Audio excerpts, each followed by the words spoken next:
கடாயில் தேவையான அளவுக்கு எண்ணெய் விட்டு எண்ணெய் நல்லா கொஞ்சம் ஹீட் ஆனதுக்கப்புறம் ஒரே ஒரு லவங்கம் போட்டோம். அந்த லவங்கம் பொரிஞ்சதுக்கப்புறம் தேவையான அளவுக்கு சோம்பு, அதுக்கப்புறம் நறுக்கிய வெங்காயம், நறுக்கிய தக்காளி, அது கூட நல்லா சாப் பண்ண இஞ்சி அண்ட் பூண்டு, இது எல்லாத்தையும் போட்டு கொஞ்சம் லைட்டாக தேவைப்பட்டால் ஒரு பிஞ்ச் சால்ட் சேர்த்துக்கலாம்.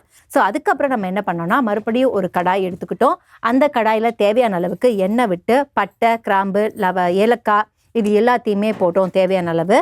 அதுக்கப்புறம் பார்த்தீங்க அப்படின்னா கொஞ்சம் நேரம் அது சூடானதுக்கப்புறம் நம்ம கட் பண்ணி வச்சுருந்த காலிஃப்ளவர் போட்டோம். அதையும் போட்டுட்டு நம்ம இப்போ அரைச்சி வச்சுருந்த விழுதை போட்டோம். அரைச்சி வச்சுருந்த விழுதை போட்டு கொஞ்சம் அது குக் ஆனதுக்கப்புறம் ரெண்டும் பைண்ட் ஆனதுக்கப்புறம் நமக்கு பவுடர்ஸ் இருந்துச்சு. என்னென்ன அப்படின்னு பார்த்தீங்கன்னா கொஞ்சம் மஞ்சள் தூள், கொஞ்சம் மிளகாய் தூள், உப்பு சரி பார்த்துட்டு இதெல்லாம் நல்லா குக் ஆயாச்சு அப்படின்னு தெரிஞ்சதுக்கப்புறம் கொஞ்சம் லைட்டாக கரம் மசாலாவை ஆட் பண்ணி தண்ணியையும் ஆட் பண்ணி கொஞ்சம் நேரம் நல்லா அந்த பைண்டார அளவுக்கு மசாலா, அதுக்கப்புறம் காலிஃப்ளவர் வேகணும் அப்படிங்கிறதுக்காக மூடி வச்சு குக் பண்ணோம்.